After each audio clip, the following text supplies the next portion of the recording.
Berawal dari ketidaksengajaan di perjalanan menuju kota Pangkalanbun, kami beristirahat di sebuah masjid di desa Batu Belaman. Di saat tersebut kami iseng mencari referensi tempat apa yang menarik untuk mengulas sejarahnya. Perhatian kami tertuju pada sebuah postingan di grup Facebook Informasi Fasilitas Layanan Publik Pangkalanbun, yakni postingan viral tentang makam yang disebut sebagai makam Habib Zakaria.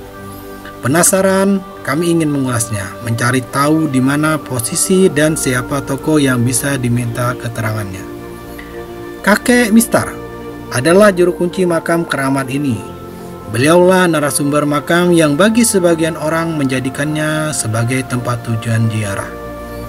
Dalam tayangan ini pula kami menjumpai tokoh agama yang kami jadikan panutan untuk memberikan pencerahan agar kita bijak dalam berziarah. Kami berharap saksikanlah tayangan ini secara menyeluruh agar kita bisa mengambil pelajaran secara utuh. Kira-kira saya masih kelas 2 SD kok. Saya juga kan di hutan dulu. Di hutan dulu? Iya lah, 5 orang. Wah, ini belum ada nih. Belum ada? Belum ada, hanya 3 orang, 4 orang aja sini. Oke, sekarang umur pian berapa, Pak? Ya kurang tahu juga nih. Saya pokoknya waktu Belanda saya sudah kerja. Mungkin 80 ke atas mungkin. Sekarang ya? Alhamdulillah masih dikasih bonus itu. Jadi ini tak tahu sama-sama. 1 detik nggak ada yang tahu. Hanya diserahkan penuh sama saya. Jadi silakan penuh sama saya itu, nanti dia bilang kalau Pak Mistar meninggal turunkan sama anak Pak Mistar, dia bilang. Asalnya itu begini, saya kan diamnya di tempat paman saya, namanya Pak Bangan. Terus Pak Bangan itu punya anak namanya Pak Liman. Terus dia itu ngomong sama ibunya itu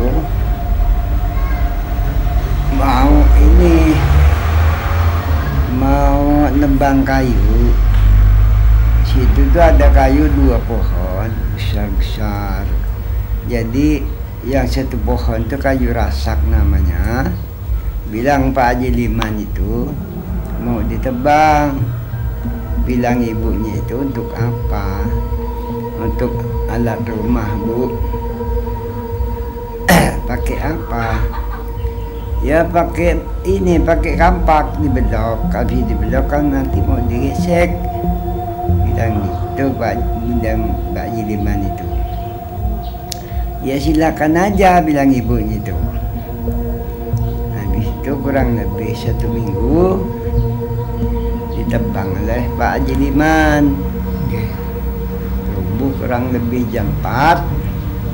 Terus hujan panas. Setelah hujan panas, pulang ke rumah, maghrib. Setelah maghrib, orang pada sholat semua, dia nggak sholat. Saya kan diam di situ.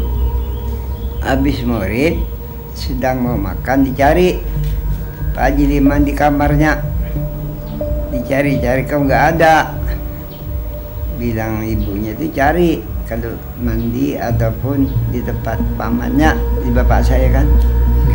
Dicari-cari nggak ada. Wah, gimana dia bilang? Cari itu lah nggak ada. Kemana Pak Haji Liman ini? Terus nggak ada ini lagi, nggak ada pikiran lagi.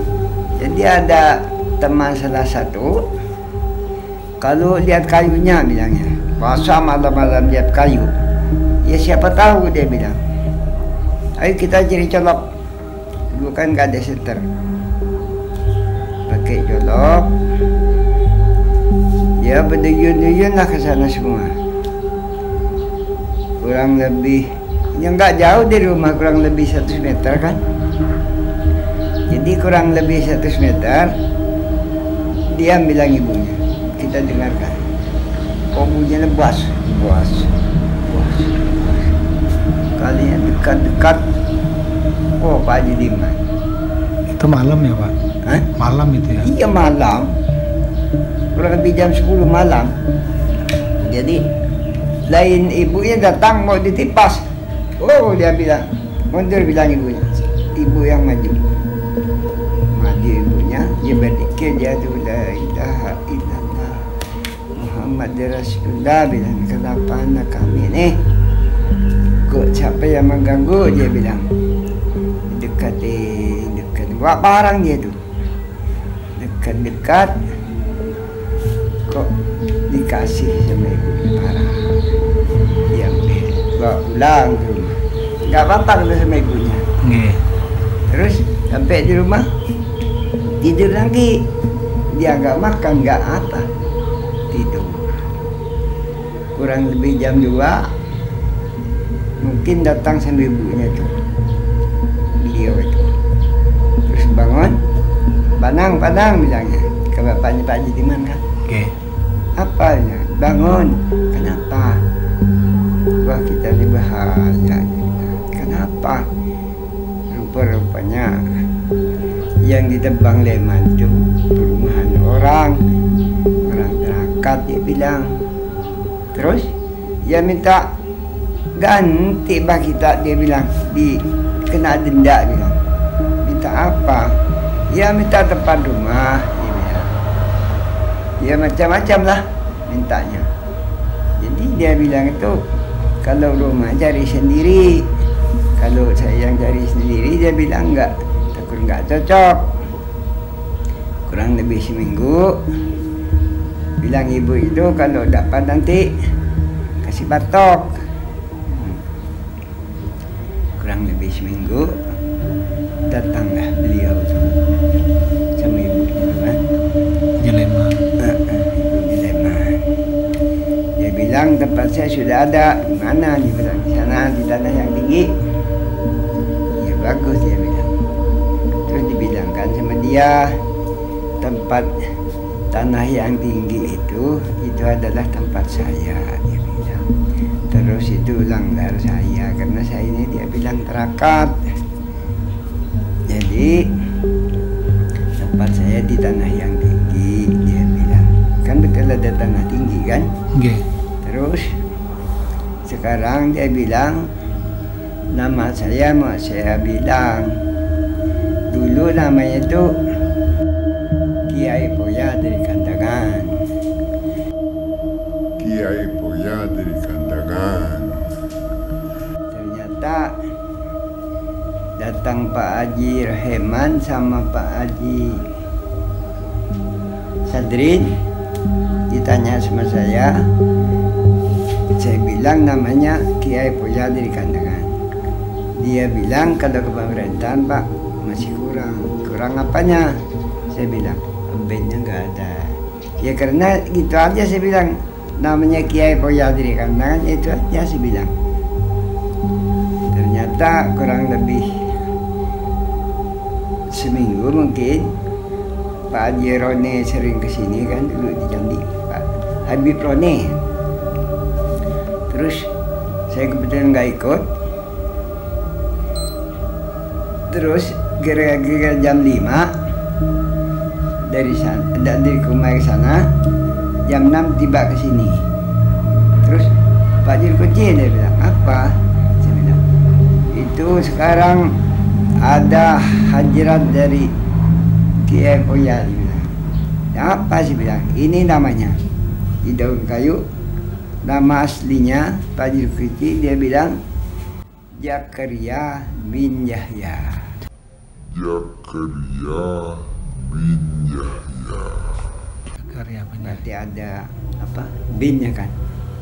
Nah, habis itu bilang beliau itu, terus dibilangkan saya dari Kandangan. Dia bilang teman saya 6 orang.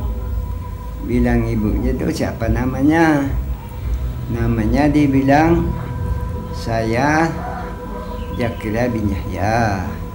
Terus istri saya dia bilang pujuk roh. Apalagi dia bilang cucu saya pujuk abu, pujuk lenggang. Duanya lagi dia bilang Sultan dengan Gusti penunggu hutan di sini. Nah, terus apa namanya? Nama saya dia bilang rumah saya di tanah yang tinggi. Jadi yang sebelah itu yang pakai ada makam, ada gubah itu karena dia kasih patok. Karena dia bilang kalau orang keramat biasanya biar nggak ada ininya, nggak ada nggak ada maisanya kan boleh-boleh aja. Cuman karena umat dia banyak gak percaya, kalau nggak ada patoknya dia bilang dia kasih patok lah, dikasih patok. Langsung kurang lebih 1 tahun atau 2 tahun mungkin datang Pak Haji Sadrin sama Pak Haji Rahman lagi. Kalau coba dia bilang biar selaku juru kunci di sini, coba dibilang pinta apa boleh nggak dikasih tambak. Kalau bisa dia bilang ambil tempat saya nanti saya bawakan, dia bilang. Jadi malam itu saya minta di tempatnya, minta dia tanya siapa yang memasang tambak. Dia bilang, saya bilang Pak Haji Sadrin sama Pak Haji Rahman boleh. Dia bilang cuman atas kemauan saya harus diikutin. Saya bilang boleh asal dibilangkan terang-terangan, saya bilang. Jadi dia bilang sama dia, selamatnya masang ini tambak, jajan 40 macam, nasi tumpang 7, antalu 7, bubur merah, bubur putih, doanya Fatihah 41 kali. Fatihah 41 kali. Suruh baca sama Pak siapa? Puniman. Jadi lanjutkan di situ. Jadi habis itu langsung Pak Haji Ahmad kan mungkin bertempat muka sama Kiai di Madura ataupun bertempat muka sama beliau, suruh bikinkan kubah. Makanya itu dibikinkan kubah gitu dah. Itu semuanya tuh termasuk ulunya pasir panjang itu kecil cuman kalau panas 6 bulan dia nggak surut. Mudah-mudahan Bapak Bupati bisa membangun jalan ataupun kubah itu lah Ke arah sana.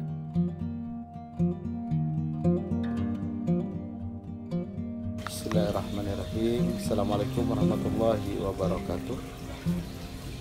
Para pemirsa yang dirahmati oleh Allah Subhanahu wa Ta'ala, pertama kita bersyukur kepada Allah dan kita berbahagia karena Allah telah jemput kita dalam segala kebaikan, insya Allah, dengan meyakini dengan sebuah keyakinan yang insya Allah diridhai oleh Allah Subhanahu wa Ta'ala dengan ucapan raditu billahi rabba wa bil islam wa bi Muhammadin nabiyya.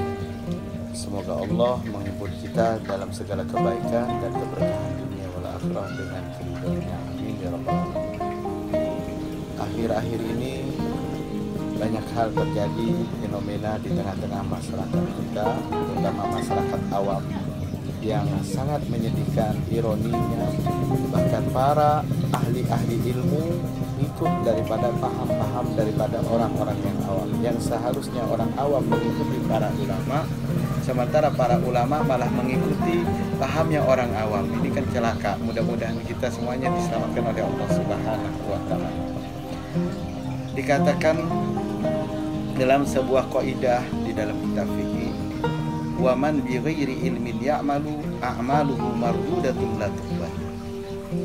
Sayyidina Ibn Ruslan menyampaikan dalam kitab Zubatnya, wa man bi ghairi ilmin ya'malu, barang siapa melakukan sesuatu ibadah tanpa didasari ilmu, mardudatun la tuqbal, maka semua amal ibadahnya itu akan ditolak oleh Allah Subhanahu wa taala. Dan yang sangat disayangkan, banyak sekarang istilah kata ikut rame. Ibadah ini ikut ibadah, ibadah ini ikut ibadah, sementara tanpa didasari ilmu dan dalil-dalil yang benar. Sehingga dia meyakini ini sebuah ibadah, sebuah kebaikan, tapi ternyata itu bukan kebaikan, tapi masalah. Dan mudah-mudahan kita diselamatkan oleh Allah SWT. Kita tidak terjatuh kepada kemusyrikan yang bisa mengantarkan kita tanpa terasa kita keluar dari Islam, tanpa kita mengetahui ketika akhir hayat kita mati dalam keadaan murtad. Na'udzubillahi min dzalik. Jadi sedikit cerita yang perlu saya ingatkan. Dulu di zaman guru saya pernah cerita, di zaman Said Alwi Al-Maliki, orang tuanya Said Muhammad bin Alwi Al-Maliki, imam di zaman beliau, ahli hadis. Pada satu saat ada rombongan dibawa ke majelis beliau di kota Mekah, diikuti para polisi. Ternyata di situ, mohon maaf, dari orang kita, orang Indonesia, suami istri yang lagi diamankan oleh polisi. Seperti kalau zaman sekarang ada pasangan yang diamankan oleh Satpol PP. Nah, lalu bertanyalah Said Alwi, apa ini terjadi? Ternyata mereka ini adalah melakukan kesalahan yang mereka yakini itu adalah sebuah kebaikan. Apa yang terjadi? Mereka ini ketangkap basah sama askar keamanan Masjidil Haram. Mereka bergaul suami istri di tingkat paling atas di Masjidil Haram.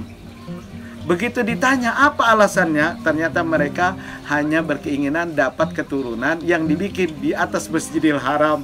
Semoga nanti jadi anak yang soleh. Padahal ini berkumpul di masjid hukumnya haram. Mudah-mudahan kita. Nah, inilah juga sering terjadi. Sekarang fenomena sekarang bermunculan di sana sini, ada yang namanya kuburan keramat dan lain sebagainya. Lalu kita menjadikan perpecahan satu sama lain. Di kampung saling bertengkar satu sama lain. Ada yang mengklaim ini wali, yang ini bukan wali. Ada yang mengklaim ini syirik dan ini. Ini sebenarnya perlu kita kaji ulang. Kembalilah kepada kenapa kita harus berziarah. Apa kata Rasulullah? Kuntu nahaitukum an ziyaratul kubur, ala fazuruha. Dulu saya pernah melarang kalian untuk berziarah kubur, sekarang silakan ziarah. Fa innahu yudzakkirukumul maut. Kuburan itu mengingatkan engkau mati. Jadi tujuan kita pertama ke makam itu mengingat kalau kita mati. Enggak mesti juga kita harus duduk. Kita melihat, nanti satu saat saya mungkin juga seperti itu. Siapkah saya pada diri itu? Sehingga bisa merem, bisa mengontrol sikap kita, tingkah laku kita, apapun keadaan kita, bahwa nanti kembali kepada sebuah kematian. Ini tujuan utama. Namun ada sebagian orang berkata, kalau kita ziarah kepada makam para aulia, insya Allah akan mendapatkan keberkahan. Ini kembali kepada kecintaan kita, hati kita. Kembali kepada sunnah Nabi, hadis Nabi. Ini kan jelas. Kata Rasulullah, man ahya sunnati faqad ahabbani, wa man ahabbani kana ma'i fil jannah. Barang siapa menghidupkan sunnahku, berarti orang itu cinta kepada aku. Barang siapa cinta kepada aku, nanti orang itu akan berkumpul bersama aku di dalam surga. Banyak orang mengagungkan wali, banyak orang mengagungkan Rasulullah, tapi tidak mengikuti Rasulullah, tidak mengikuti Nabi. Lah ini sesuai nggak dengan hadis Nabi tadi yang baru disampaikan? Kan tidak sesuai. Dan ini sering terjadi di tengah masyarakat. Pengen barokah wali sama orang tuanya kurang ajar. Pengen barokah wali sama tetangganya bertengkar. Pengen barokahnya wali, pengen barokahnya ulama, mengatakan saya cinta ulama, sementara dia sendiri sholat berjamaah aja enggak. Nah ini kan permasalahan. Mudah-mudahan kita perlu berpikir yang jernih. Dan kita ketika melihat ada makam, karamat dan lain sebagainya, wali ini pangkat yang diberikan oleh Allah kepada seorang hambanya karena kesolehannya. Jadi kejadian luar biasa itu ada 3. Nah, ini perlu para pemirsa mengetahui. Yang pertama adalah mukjizat diberikan oleh Allah kepada seorang manusia menunjukkan kenabiannya, yaitu untuk mengagungkan kenabiannya dan mempermudah dalam dakwahnya. Yang kedua adalah karena kesolehan seseorang, kemudian Allah berikan kemuliaan. Salah satunya mustajab doa. Ini kepada yang dinamakan karomat. Yang ketiga, ini diberikan oleh Allah sebagai tambahan kekafirannya. Ini namanya istidrot, sebagaimana yang diberikan oleh Allah kepada iblis. Iblis mengatakan, Rabbi anzirni ila yaumi yub'atsun. Ya Allah, tolong hidupkan saya sampai hari kiamat. Diberi oleh Allah, hebat. Iblis paling hebat, tapi kenapa dosa? Kita mau nggak ditambah hari tambah dosa terus? Nah inilah. Jadi kita melihat kejadian, kok ini kok hebat bisa terbang, ini kok ngasih air bisa sembuh, ini wali. Padahal dia nggak pernah sholat. Akhirnya mohon maaf kalau memandikan perempuan nanti pas dicabuli, dukun cabul dan lain sebagainya. Lalu kita percaya ini wali. Kemudian kuburannya dijarahi, dikasih kain kuning, ada yang minta nomor dan lain sebagainya. Nah ini kan, ini kemusyrikan yang tanpa terasa kita diantarkan ke situ. Karena kita keawaman kita. Nah mudah-mudahan kita diselamatkan oleh Allah. Jadi ketika kita ada melihat sebuah makam, siapa mereka? Sejarahnya siapa? Kalau katanya ada yang mengatakan saya bermimpi seperti ini, mimpi Rasulullah Sallallahu Alaihi Wasallam, mimpi itu sendiri yang hanya apa ya? Yang dia mengatakan mimpi ru'yatun sholih itu kepada para anbiya. Kalau nabi yang bicara saya mimpi, nah itu kenyataan. Tapi kalau mimpi manusia, siapapun orang yang selain nabi, bisa jadi itu bukan adalah ilham, tapi mohon maaf bisa bisikan syaitan. Lah kita sedang ngikutin ini, katanya tadi malam datang pakai jubah, warna baunya harum dan lain sebagainya. Iblis sendiri pernah menampakkan kepada Syekh Abdul Qadir Jailani, bukan dalam mimpi, dalam nyata, mengatakan, ya Syekh Abdul Qadir Jailani, saya ridho kepada kamu, aku adalah Tuhanmu. Syekh Abdul Qadir Jailani sudah senang, bahagia karena mendapatkan perkataan itu. Kemudian si iblis menyambung perkataannya, aku ridho apapun yang mau engkau lakukan, meskipun itu maksiat kepadaku. Maka Syekh Abdul Qadir Jailani langsung tanggap, oh gak ada ini, gak pernah Tuhan saya menyuruh saya bermaksiat. Maka Syekh Abdul Qadir Jailani sadar kalau ini bukan Tuhannya, tapi ini adalah iblis, dan Syekh Abdul Qadir Jailani mengutuk setan. Nah ini dalam alam nyata. Kepada Syekh Abdul Qadir Jailani iblis datang, apalagi kepada kita dalam mimpi dan lain sebagainya. Nah ini sering terjadi di masyarakat karena mimpi dapat isyarat ini itu dan lain sebagainya, lalu dibawa ke tengah masyarakat. Begitu ditanya ini siapa, bahkan mohon maaf, Anda baru-baru ini ada saya mendengar ada sebuah makam yang dinamakan itu adalah Juriyah Nabi bernama Syekh Zakaria, dengan menyebutkan sebuah marga dari Juriyah Alawiyin. Nah ini mohon kepada yang bersangkutan diklarifikasi kebenarannya, apakah ini betul, dan kalau tidak ini salah satu dari sebuah hadis Nabi, man kadzaba alayya amidan muta'ammidan falyatabawwa maq'adahu minan nar.